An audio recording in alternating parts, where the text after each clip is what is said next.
Donc le sujet, c'est la géolocalisation indoor. Donc, par exemple, l'utilisation de iBeacon, voilà des exemples de iBeacon, ou de l'utilisation de technologies comme le Wi-Fi.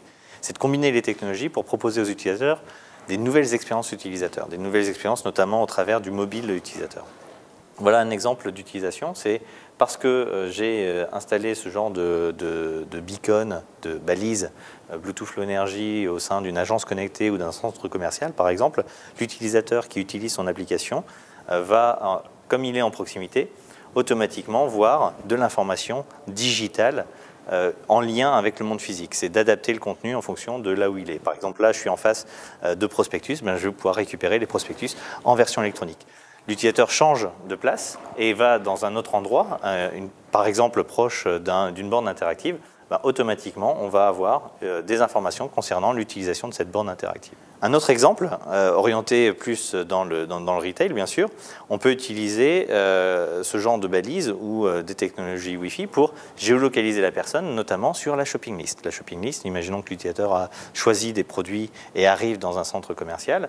Là, on est dans le rayon enfants, donc tous les produits concernant les enfants vont être remontés automatiquement. Si je change de rayon pour voir ce qui se passe au niveau de l'application, automatiquement, dans le rayon surgelé, on va obtenir l'ensemble des produits surgelés à acheter dans sa shopping list. Et là, ça donne vraiment une impression d'être en accompagnement, grâce au digital, un accompagnement utilisateur. Une simplification, en tout cas, de l'expérience utilisateur.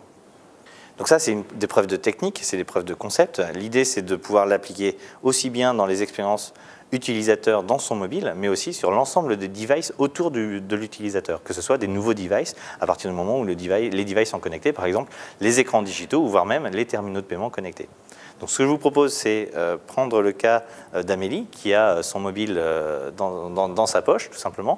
Il a identifié, elle a choisi ses informations personnelles dans son mobile, et elle va s'approcher d'un écran digital qui est dans un centre commercial. Donc une mise en application, c'est par exemple autour des écrans digitaux. Là, on voit dans un centre commercial qu'on affiche une publicité ou une vidéo. Et là, on a le cas par exemple d'Amélie qui va arriver. Et parce qu'elle a son téléphone dans la poche, automatiquement, son information et ce qu'elle a déjà pu faire au travers de son application va remonter dans le cloud, donc dans les services Worldline. Et du coup, automatiquement, on va pouvoir customiser, contextualiser, catégoriser la publicité. Donc là, on a une publicité, par exemple, sur son projet habitation. Et donc, en fonction des gens qui seront présents, on va pouvoir avoir de l'adaptation du contenu digital aussi dans les écrans digitaux parce que, tout simplement, l'utilisateur a son mobile dans la poche. Prenons le cas, par exemple, du paiement aussi. Amélie arrive effectivement avec son mobile dans la poche. Donc, l'idée, c'est d'utiliser un terminal sécurisé, c'est un terminal classique. Donc Amélie, dans sa poche, a son application mobile.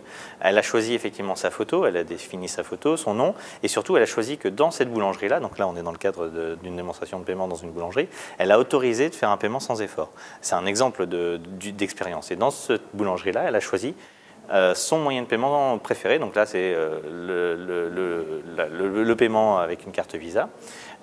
Elle a éteint l'application, elle a choisi, voilà, elle a autorisé ce moyen de paiement-là, elle met le téléphone dans la poche, et quand elle arrive dans la boulangerie, donc boulangerie-pâtisserie, je vais lui effectivement vendre une tarte à thym, une tarte au sucre, par exemple.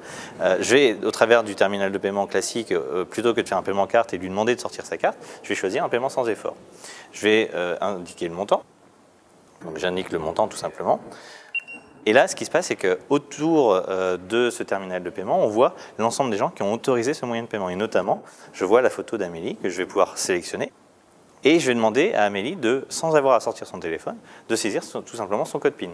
De taper son code PIN, le code PIN de son wallet. Valide. Et là, on est sur un paiement équivalent à un paiement carte. On a effectivement le ticket qui sort, que je vais pouvoir lui donner simplement.